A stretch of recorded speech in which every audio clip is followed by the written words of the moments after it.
Welcome to Dynamics of Dialogue, your one-stop shop for peace and love on the airwaves, a safe space for people of color and our allies. Join us every week as we have real dialogue with people going through real life. Your dynamic, your dialogue. Come get some.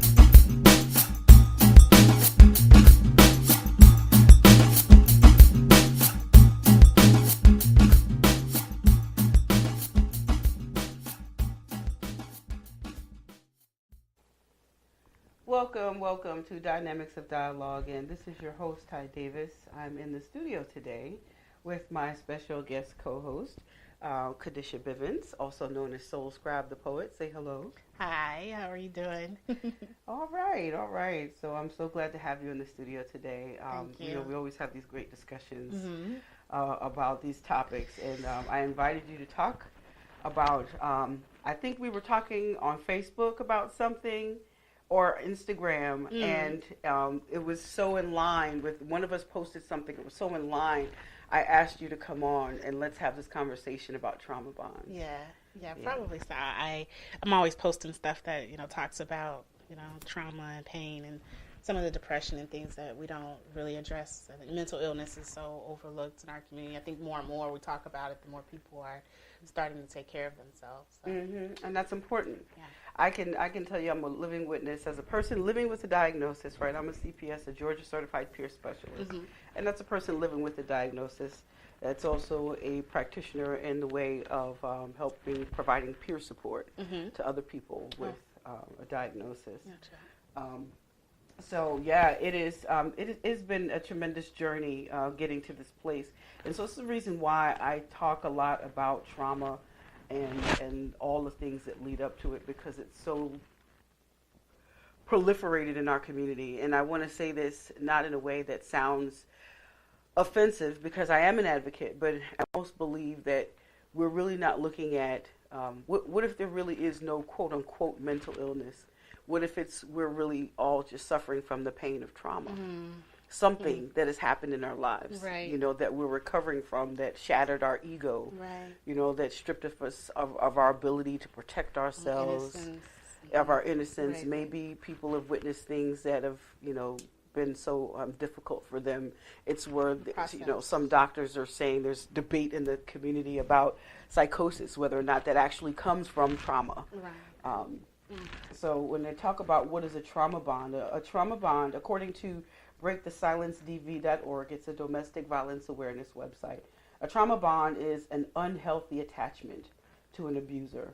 And the way it pretty much works is that they love you with, they give you these glimpses of hope, the little crumbs of affection that is just so perfect, and then they kind of draw it back. And, so in this frame, we're looking at trauma as not just physical, but also emotional, right.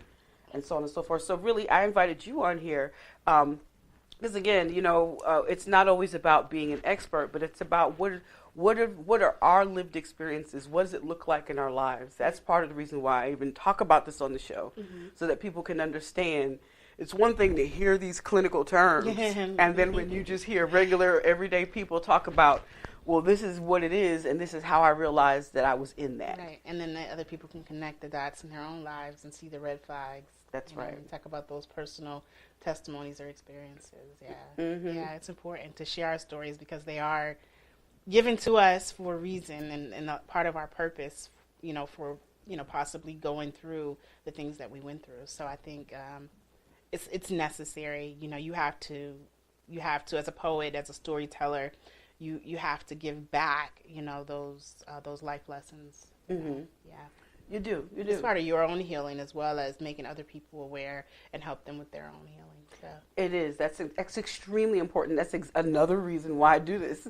I'm so transparent, is because I want to do just that. I think that, when you experience a certain type of thing, it just becomes too big to contain by yourself. And we try to contain it until, it comes out in the wrong ways. either sexual or mentally or through drug abuse and things like that. We try to live these perfect lives, like everyone's on the gram taking pictures and smiling, but so many people are in pain, but we're not talking about it because we're embarrassed, or they say keep your private life private. You know what I mean? Don't tell anyone what you're going through. You're embarrassing the family, you're embarrassing yourself, but in reality, for the people who don't have the courage to step up and talk about the trauma, they need people like us who are willing to share our stories to help them get out and give them the courage to speak up or either leave situations that are toxic because, hey, that person went through it. This is what I'm going through. This is how they got out of it. I can do this too. Yeah. That's important. That's important. So, that leads me to the first question. So what does it look like? What is it, again, so that other people can see? The hope is to share our experiences so other people can see what it looks like. So for you, what did it look like in your life, this journey to recognizing what these trauma bonds were? How did you identify that? Sometimes I think you can tell that you don't feel comfortable, or something in your spirit or your soul, lets you know that the person that you're talking to is not good for you. Either they're verbally abusive, or they make little jokes here and there, and they try to say they were joking, and you're like, well, that's not funny. For me, of course, with my past, my childhood, and not feeling, a lot of times it's our own trauma from growing up, my parents being, drug addicts and things like that. I had to realize that I was searching for love in the wrong places when I was much younger. Even though I didn't really, start being intimate with people until I was in college. I didn't start out young, but some of the bonds that I had with people were based on my own feelings of lack of self-worth, because it was like, okay, well, my parents didn't love me, they didn't care about me, so maybe I'm not good enough, maybe I don't deserve the best, and so you kind of tolerate things from people, when you're looking for love in the wrong places, and so you end up creating these bonds with other people who feel like you're not worth, or they're not worth, and it's an ongoing cycle of back and forth, because we never truly deal with what I have been through. If someone had said, okay, in my family, taking the responsibility and said, she's been through this, she needs to be in counseling, because we just go to church. We don't really say, she's in college and she's going to need some help. We need to make sure she gets that attention and help before she leaves here.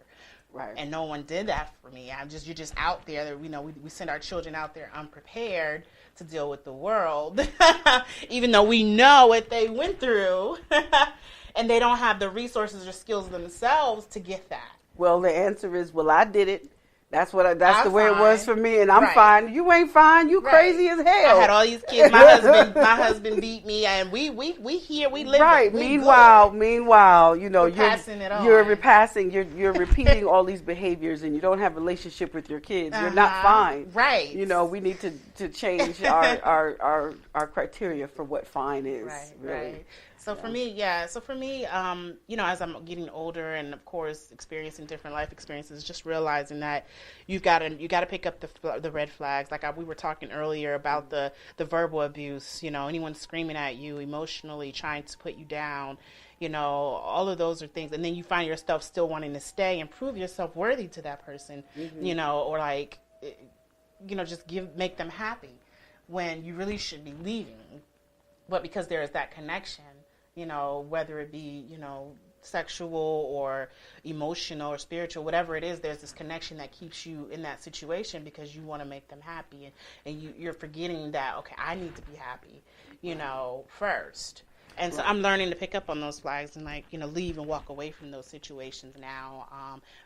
Maybe not as soon as I should, but I am. Yeah, I mean, it's a journey. It's going to get easier as I continue to get older, and I don't think it matters how old you are. I think we all still do things and make mistakes, and none of us are ever going to be perfect. But the point is putting this out there so that people who are younger can learn to start walking away and catching those red flags and doing what's right for their own soul. So right, and that's important because I think what's happened is that we've normalized a lot of these behaviors. And in the process of normalizing these behaviors, now what we've done is we've taught our younger people to expect that this is what relationships are supposed to be. This is how you should be treated. And this is what you should expect from a woman.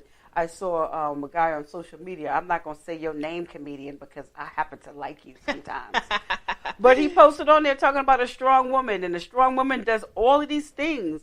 And I'm like, wait a minute. Because this is what you saw your mother do. Right.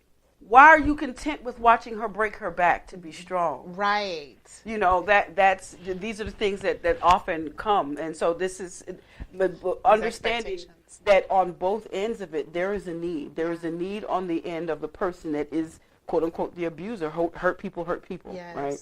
So it's not a lot of, I would imagine to say that the vast majority of times, the abuser has actually been abused. Right.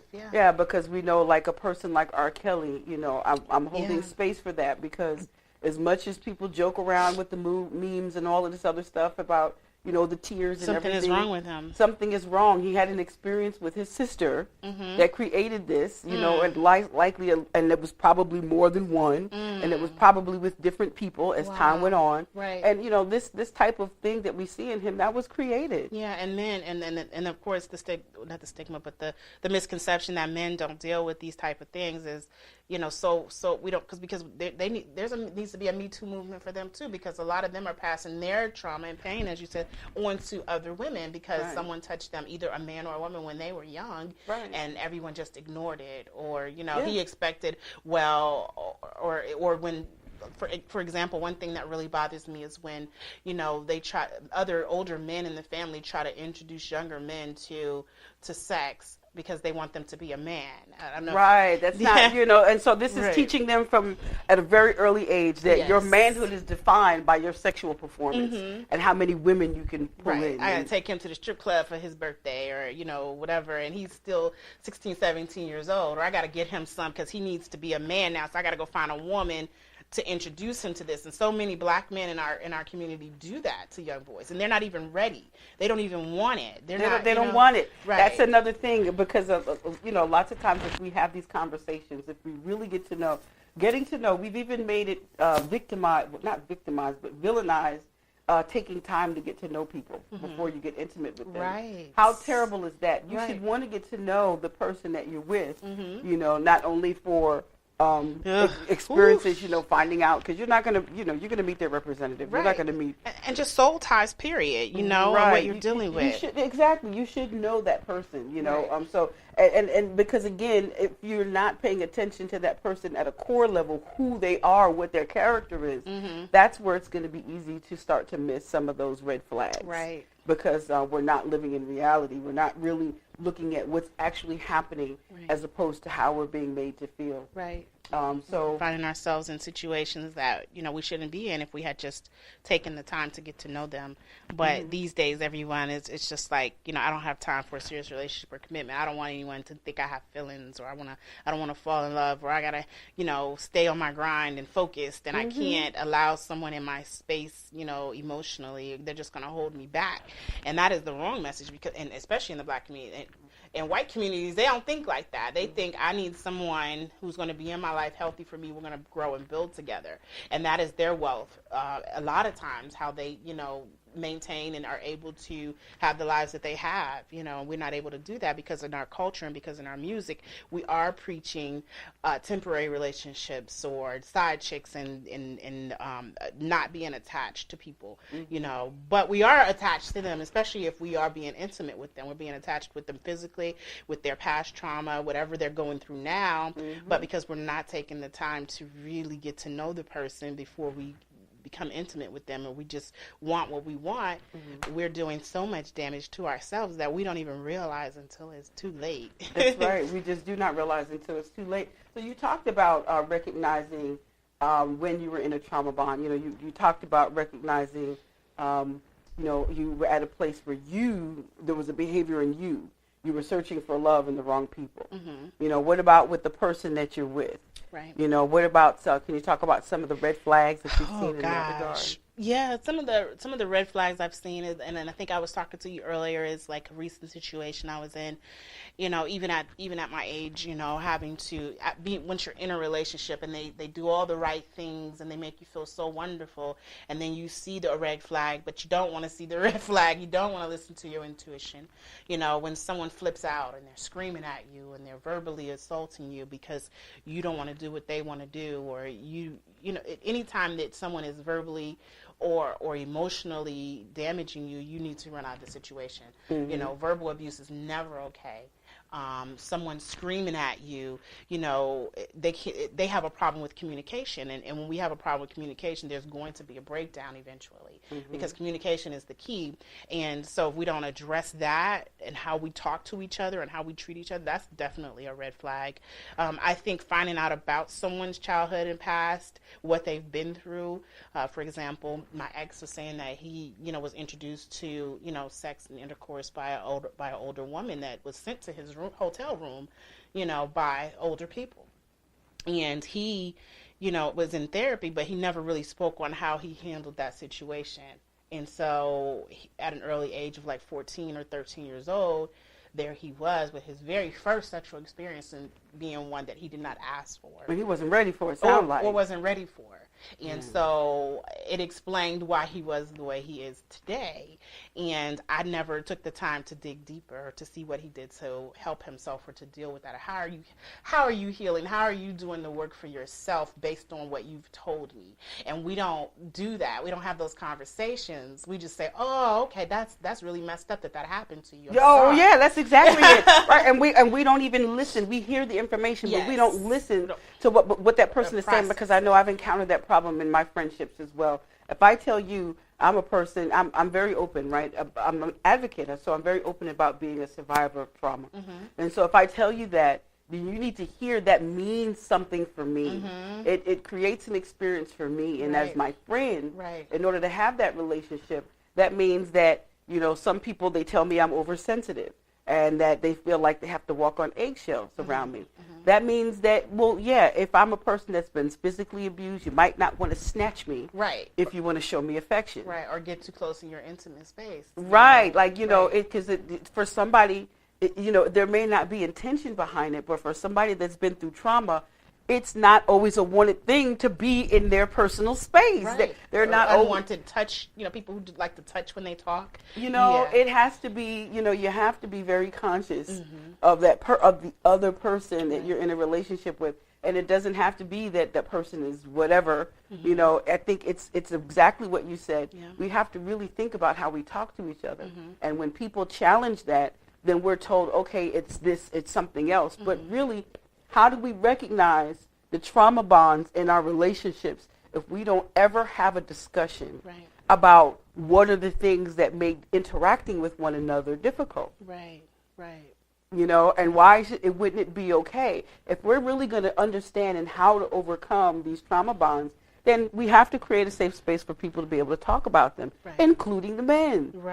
Especially men, because it looks like for us, this is really where the salvation comes, is in saving each other. We're angry with each other, not really realizing that this is cultural.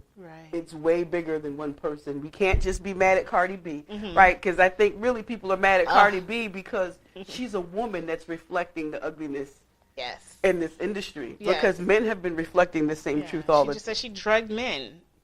They paid for the sex. They basically were, paying for the sex. So she drugged them, took their wallets. Right, as opposed to you have hip-hop artists, male artists that have been rapping about raping women and taking it from them, and nobody's this upset. So really it's the fact that this is a woman reflecting it. But this is another side of our culture we have to deal with. We have to. Yeah, it's never okay to take advantage of anyone in any way, but we do, because everyone is. It's the process of survival in our minds are about what's about me and what I want and what I gotta get and my hustle and the selfishness that we're taught.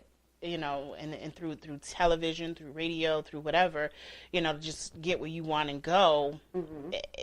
The integrity, the morals that we're learning from all of this, it's just not really helping us as a people, and we have to really have these conversations so that we can say, okay, we have to stop this. We can't do this.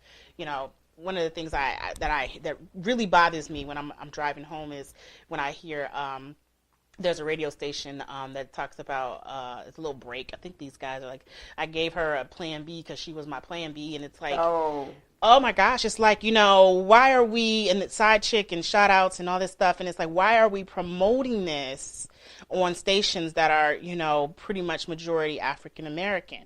Why are we saying that this is okay, this is funny, this is, I'm not taking her serious, I'm not, respecting Black women, and that's trauma. Mm-hmm. Why are we doing that? Mm-hmm. Where did that come from? And there's just generations and long-term history with all of that. So it's a challenge. It's work. It is work, and it means that for me, I believe that really first, really understanding these triggers. I think it does have a lot to do with starting with yourself. Yeah. Starting with yourself, mm-hmm. your internal work. Mm-hmm. Because you. I think when you're a person that you see other people's flaws and you don't see your own, mm-hmm. that's what kind of makes you toxic. Right. You have to be willing to see your own areas. I just Absolutely. Recently, you shared about an ex. I shared that, well, I didn't yet, but it brought me present to an ex that we've kind of just held on to this friendship relationship for 9 years now. Yeah. And I realized as I read through the material and preparing for this show, I realized, my God, wow. I'm reading what's been happening. Mm-hmm. And for me, there are parts that have made me want to say, well, maybe I was too harsh, or maybe because I know it's hard for him. Mm-hmm. But then I realized that with all within it, it's still, in order for me to exist in that relationship, there has to be respect. There can be love, but the love doesn't serve me if it doesn't respect me. If it doesn't respect me, then it means it doesn't respect my boundaries. Right. So that's one of the points I wanted to make about recognizing that this is in some kind of trauma bond. Now, it was hard for me to recognize because with this person, I always thought to myself, we didn't really exist in any kind of, we didn't go through any trauma together. I think about like my childhood. I went through trauma with my brothers growing up. Then I realized actually we did. Yeah. Because if we, again, take trauma outside of the physical and sexual boundaries, we understand that food instability is trauma. We understand that housing instability is trauma.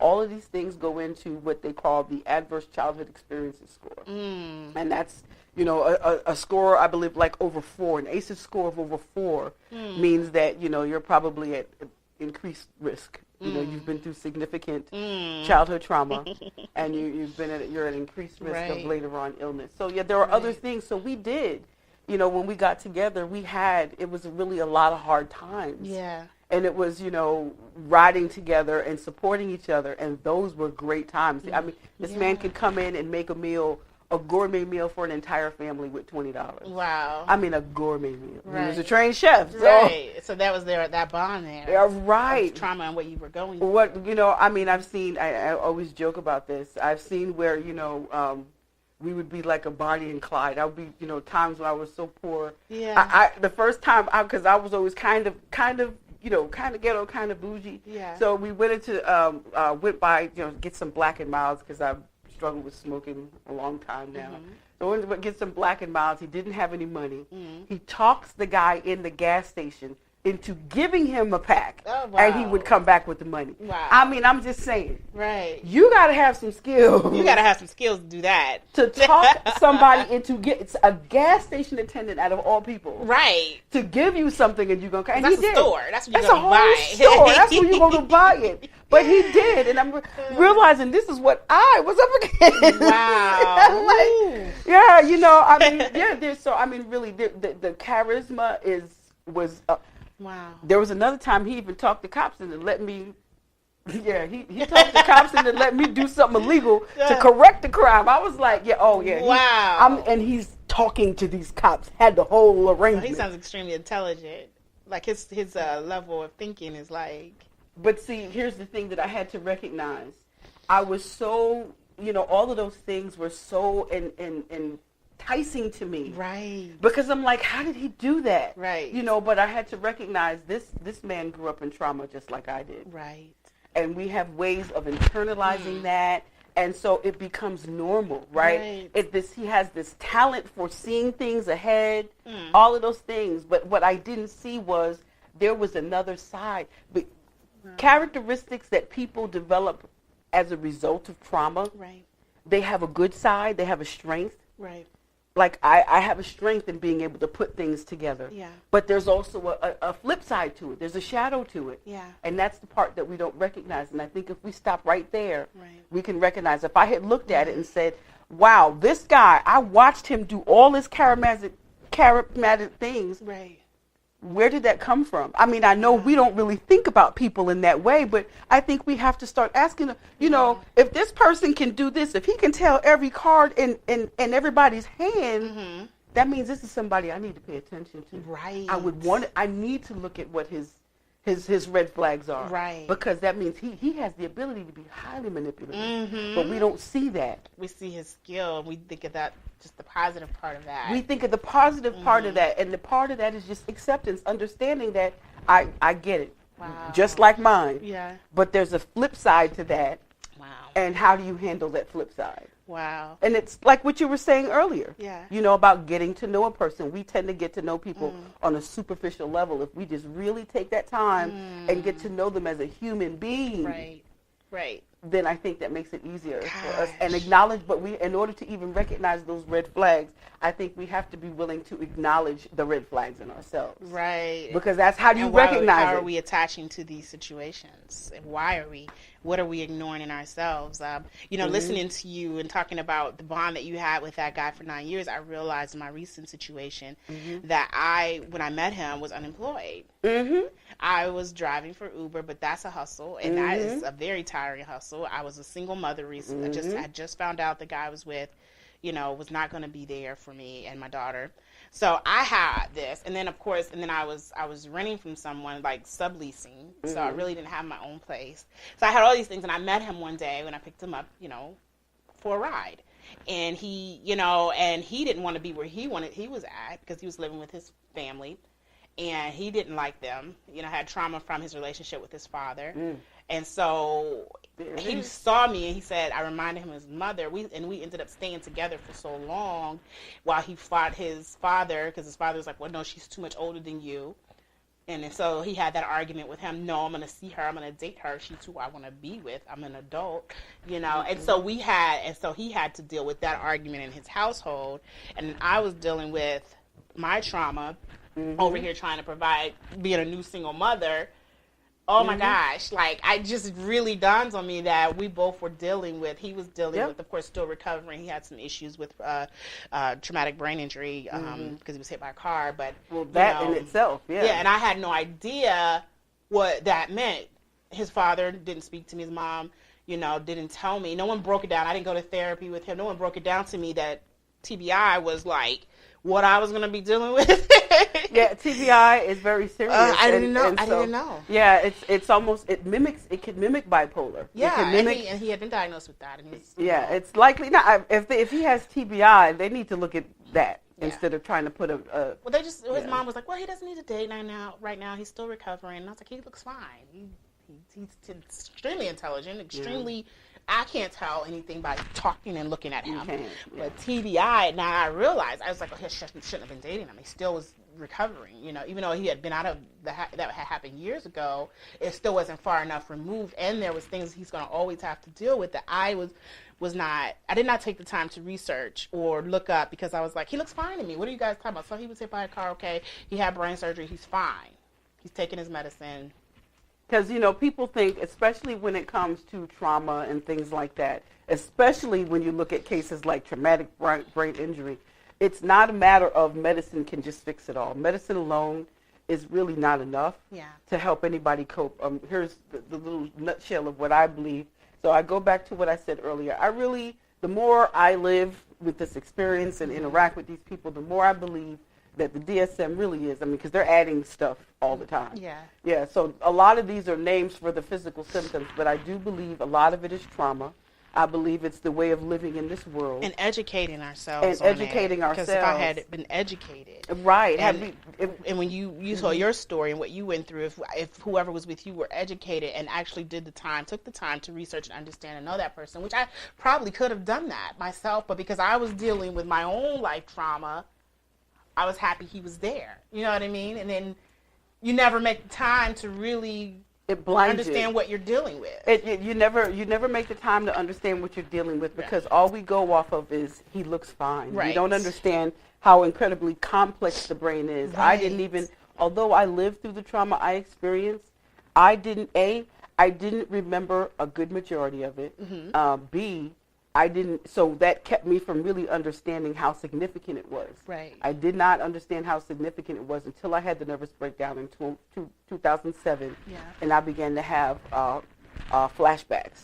I began to have auditory flashbacks and visual flashbacks. Wow. And then I remembered things that had been buried in my subconscious. Mm-hmm. So really, it's just been the past 11 years that I've really been discovering things. So think about it that way. You know, a person can have a thing like trauma, but their understanding of it and ability to deal with it is only as good as their awareness of it. Right, right. And how in a society, I mean, just real talk, in a culture where we joke about who got the worst beating. Right. How bad our beatings were, whether they were with frying pans, extension cords, shoes, whatever was in bats.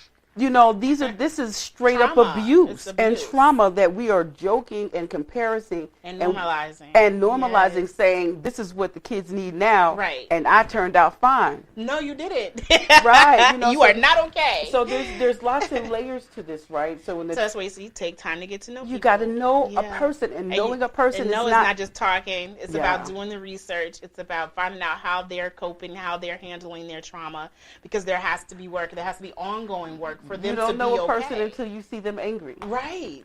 You do not know a person until you see them angry. And when and then you have to be able to use it, because part of the experience in recognizing something like that is, say, for example, if you've been through, some significant trauma in your life, and you're in touch with your feelings and what triggers you, that's one area that we tend to not focus on. Right. But if we are in touch with those things, then it will be easier to recognize that behavior in other people. Right. Because we've now spent the time doing that internal work. Right. You know. It's funny. I was just recently talking to someone, an ex of mine, but we have a really good relationship now, and he's like, you know, well, what are you doing to take care of you and your happiness? What are your goals? Like, what are you, like, now that this situation is over, what are you doing that's going to make you happy? Who are you now?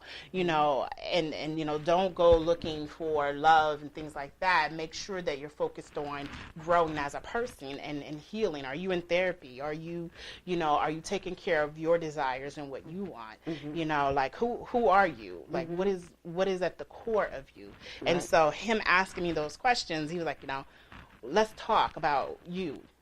Let's not talk about anything else. Let's not talk about us. Let's not talk about possibly being intimate. Let's talk about who you are, what's up with your soul, because that's what's really going to be important for whoever you're with next, you know. Right. And it was very enlightening for me, because I was like, well, I wasn't really trying to talk about all that. Yeah, but that's the part you got to talk about. That's the part that brings you, because I think it's, again, you know, it is as difficult as it is to have these experiences. I think our innate desire is to say, nope, I'm not going to deal with these emotions. Right. But it doesn't get better. Right. The only way you're going to talk, the only way you're going to really get some enlightenment and some resolution is to face it and deal with it. Like talking to you today. It's like, oh my gosh, that was a trauma bond like a long time ago. And, you know, and I realized it so my intuition, sometimes I tend to ignore it. I think we're taught to ignore it. Oh, you're crazy. Or you're overreacting, you know. And I had situations in that situation that made me realize, okay, there was a point when I should have cut that off when I called you last April and couldn't stop crying. And I didn't know what was wrong with me. Well, that person had stepped outside the relationship, and I didn't know. I just found out while I was expecting. And so I found out, and I was like, that's what was going on with my soul. And I was ignoring my intuition and had asked him about it. And he denied it and cried and all these other things, but I didn't know what was wrong with my soul. My body was rejecting him. My body was saying, run. You better tell it. Get away. Tell it. You better tell it. And he made me out to be crazy and all this other stuff, and I was so stressed out, and I called you, Ty. I was like, I can't stop crying. I'm depressed. I'm like, I don't know why. But then when you think about soul ties and what he was doing over there with someone else and me, and oh my gosh, when I talk about just how it all finally is coming to me, it's like, that's why I ended up so extremely depressed, because I already had my own trauma. Then on top of that, I had someone with me who my body and my intuition was saying, hey. That's how abusers are able to maintain their power. But you're overreacting. You have trust issues. Right, but it's really about disconnecting, and I can't even speak to that enough, about being disconnected from your internal power source. That's your intuition. It's the reason why I do not really believe, it's not that I don't believe in the idea of a savior. That's not what I believe. What I don't believe is the structure that it's been given to us. Yeah. Because what that Bible does is it teaches that our core of power is outside of us. Right. And even if you look at what's in the Bible, just take the words that these people are saying. If you're told that you're made in God's image, if you're told that you're little gods, that God is in you, that means that the power source is in you. You shouldn't be looking outside of yourself for any power source of connection, of understanding. You have all of what you need. But the way that abuse is able to be perpetuated is to disconnect you from that source within yourself. Because if you start to doubt your own intuition, your own God-given GPS telling you what's right and wrong, then it makes it easy for someone to manipulate you with all of the, you know. And if I learned anything, it's like, okay, you have to believe yourself. You have to, if you feel it in your gut, in your soul, and something just is off, something is majorly wrong, you need to look around you. You do. You need to look around you, and you need to make some cuts, because your mental sanity is counting on that. Yeah, but the key is now, again, I will add one caveat that before you can make these cuts and identify the areas of trouble in someone else, I really think you should do that for yourself. Right. Understand that, and it's some work. When I say it's some work, I posted a meme on social media not too long ago of what people think that and spiritual enlightening is. They think it's all Zen and meditation, and it's really, that's what it is. On the top and the bottom is the lady under the cover saying, I'm not crazy, I'm not crazy. Because you have to really confront these difficult things. And as scary as it is, when you confront it about yourself, and you begin to master that in yourself, you will master it. I mean, it's part of the struggle now, right? Somebody can have this conversation with me and have all kind of stuff going on, and I'm looking at you like, I just see it, and you're not going to admit it. Okay, I'm just going to. But it being connected to my intuition is saving me so much. Than what it, you know. And you have to save yourself. That you are your only savior, because nobody else is going to save you. So the power is in you, and when you feel it and when you know it, like you said, you have to be aware of your own. Like, what makes you gravitate toward that in the first place, especially if you're already dealing with trauma. Like, taking care of yourself and putting yourself in a position to be able to acknowledge those things and to be aware. You're not as aware when you're going through trauma. You know, or you're still suffering from trauma. You're not as aware if you are not healing with it or dealing with it, and you're tired and like sleep deprived, like I was as an Uber driver, because I'm up till God knows 5-6 a.m. trying to make that money, you know, and so you don't have your right mind.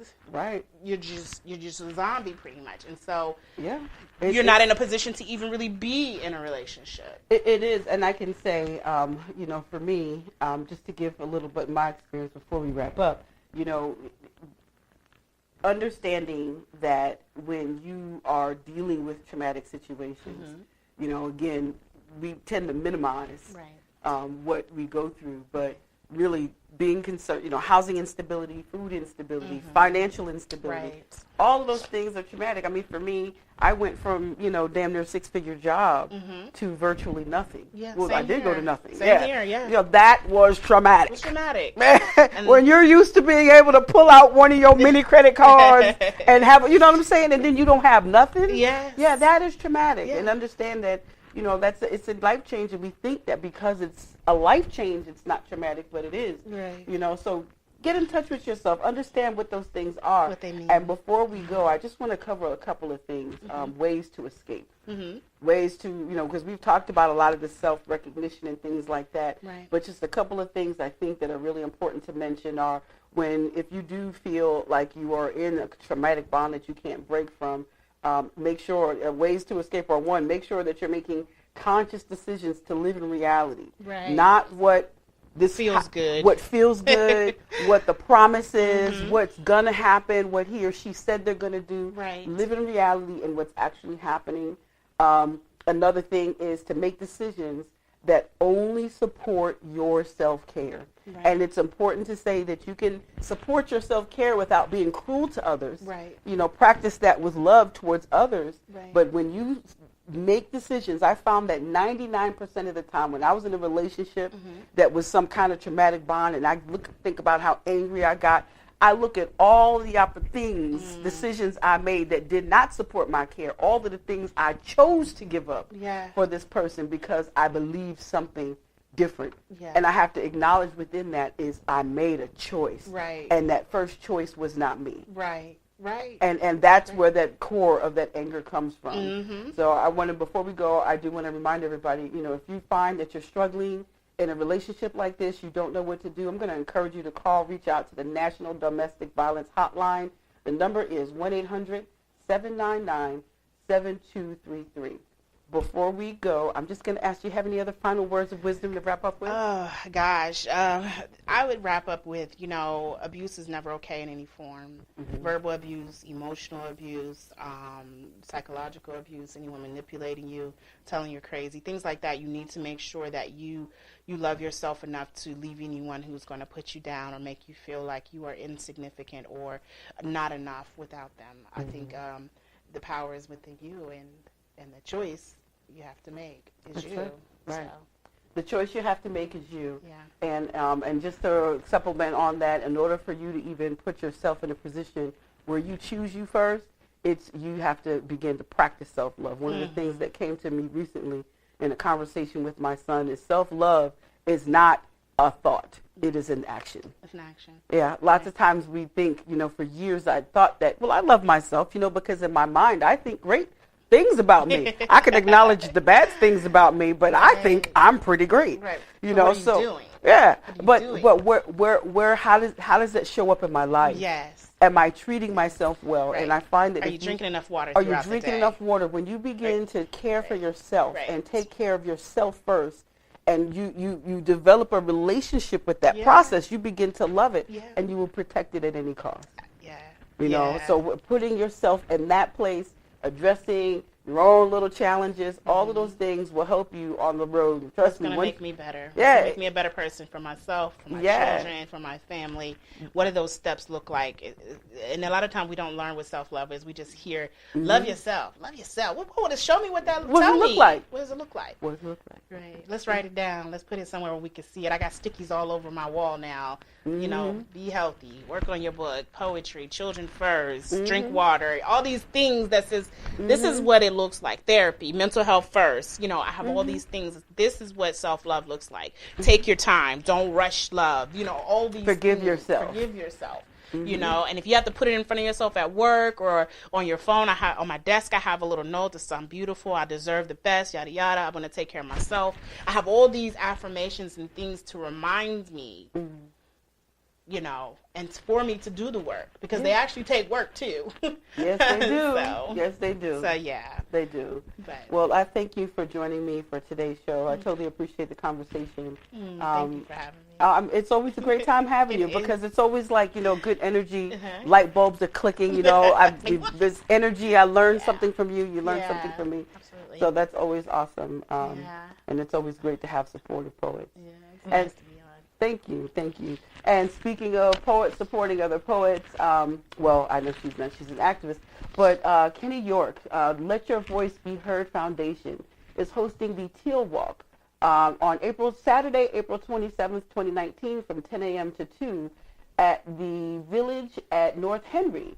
I have the address 750 Fairview Road in Ellenwood. So if you would, it's a Teal Walk to End Sexual Assault. If you would, please consider coming on out. You can follow my page on Instagram at I Am Rebel Queen. There you'll find a link to donate because I'm speaking at the event. I'm performing there. Oh, nice. I'm just asking that everybody, really do what you can to raise awareness because this is something that affects all of us. Mm-hmm. So join us all next week, 3 o'clock. I will see you then. Until then, y'all, be intentional with your plans and manifest your best. Peace out. Thank you for listening. We hope you enjoyed our show. Tune in every Sunday at 3 p.m. at officialdfd.com. Follow us on social media at officialdfd. Your dynamic, your dialogue. Come get some.